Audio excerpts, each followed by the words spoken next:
Hey, I'm glad you're here. I want to start by saying something simple.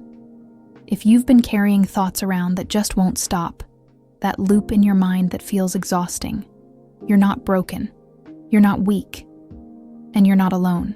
A lot of us lie in bed replaying conversations, analyzing decisions we've already made, worrying about things that haven't happened yet. Sometimes it's small things, sometimes big, but the effect is the same. Mental fatigue, stress, and a feeling that your brain is working against you instead of for you.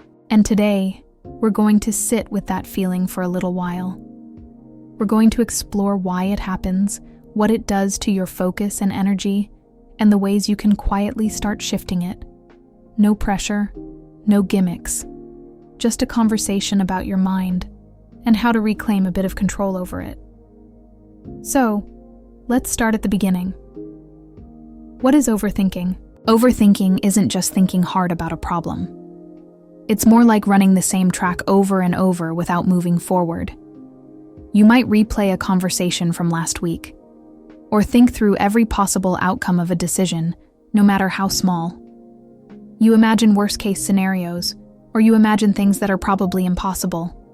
And the more you do it, the more energy it takes. Your thoughts start to feel heavy, even though nothing physically happened. Psychologists describe this differently. Catherine Pittman, a clinical psychologist, calls it a running commentary in your head, constantly critiquing everything you did or said.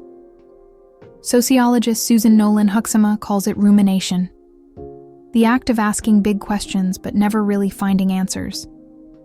Imagine your mind as a hamster wheel. You're running, but you're not going anywhere. That's overthinking. Why it's so common? You might be surprised at how common this is. A study found that roughly 73% of people between 25 and 35 identify as overthinkers. But it's not just a young adult problem. It affects people across all ages, professions, and lifestyles. And here's something many don't realize. Overthinking isn't a sign of intelligence. It's more closely tied to anxiety, perfectionism, and fear of failure than to IQ. That means even smart, capable people get caught in this loop. Interestingly, the term overthinking used to refer to deep contemplation, careful reflection. But in the 1990s, it shifted to mean thinking to the point of distress, the kind of thinking that leaves you mentally drained and stuck. The cost of overthinking. So why does this matter? Because overthinking quietly takes energy. It makes small problems feel enormous. It slows down decision-making. It keeps you from acting. And over time, it can impact your health, can cause difficulty in concentrating, can lead to trouble sleeping, changes in appetite, lower self-esteem, and can lead to a higher risk of anxiety and depression. It's like driving with your foot on the brake. You're burning fuel, but you're not moving forward. And the more you try to solve it by thinking harder, the worse it can feel. Why do we overthink? Why do our minds do this to us? Often, it comes down to fear. Fear of making the wrong choice. Fear of judgment. Fear of the unknown. Sometimes it's about control. If we analyze every angle, maybe nothing bad will happen. Sometimes it's about meaning. We want to make sense of something confusing or painful. And sometimes, it's just habit. Here's a fact most people don't know. When your mind isn't focused, a brain system called the default mode network switches on. And it's deeply involved in overthinking. So whenever you're idle, your mind naturally wanders toward worry. It's not personal. It's just how your brain works. Tools and insights for breaking the cycle. Now, here's the part that matters. Not as steps or rules, but as gentle ideas to try, to see what works for you. Mindfulness. Mindfulness is the practice of gently bringing your attention back to the present moment. Mindfulness isn't about emptying your mind. It's about noticing your thoughts without following every single one. It's like watching clouds move across the sky. You see them, but you don't chase them.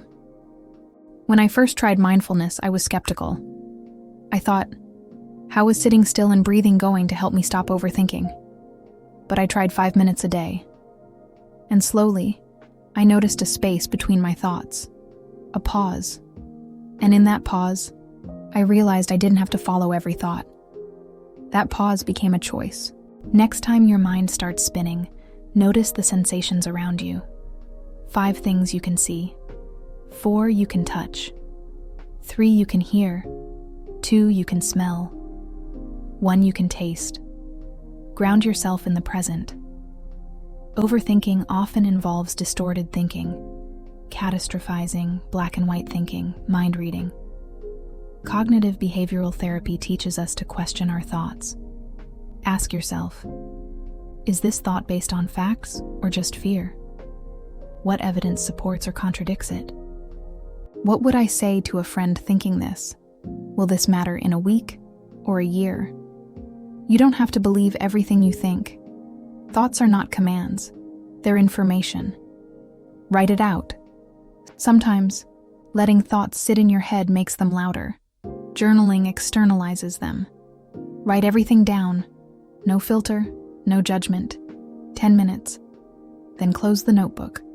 You've cleared space. Set a worry window. This might feel strange. Instead of trying to stop worrying, schedule it. Pick a 15-minute window. When a worry pops up outside that time, tell yourself, I'll think about this later. It trains your mind to contain the worry instead of letting it run wild. Move your body. Overthinking is mental, but the solution can be physical. Exercise reduces cortisol, boosts endorphins, and improves focus. Even a 10-minute walk can reset your mind. Walk without your phone. Let your mind wander. Notice when it falls back into overthinking. Then bring it gently back to your breath or your steps. Make decisions faster. Overthinkers get stuck in analysis paralysis. Analysis paralysis is when overthinking or overanalyzing keeps you stuck, unable to make a decision.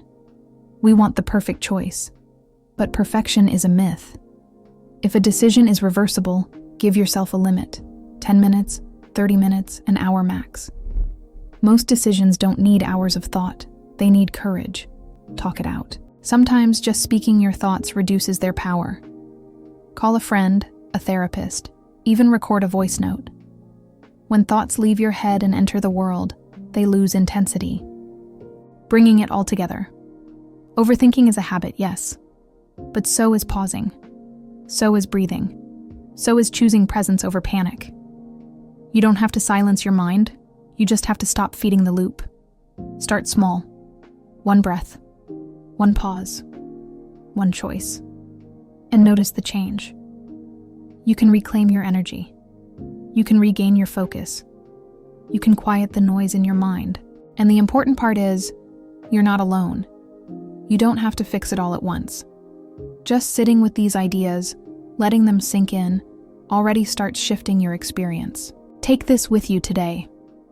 You are not your thoughts. You are the awareness behind them. You are more than the loop. Because your brain deserves calm, and you deserve to feel whole again. Thanks for watching. And if you want more content like this, ways to simplify your mind, reset your habits, and reconnect with yourself, subscribe to Clarity Quest.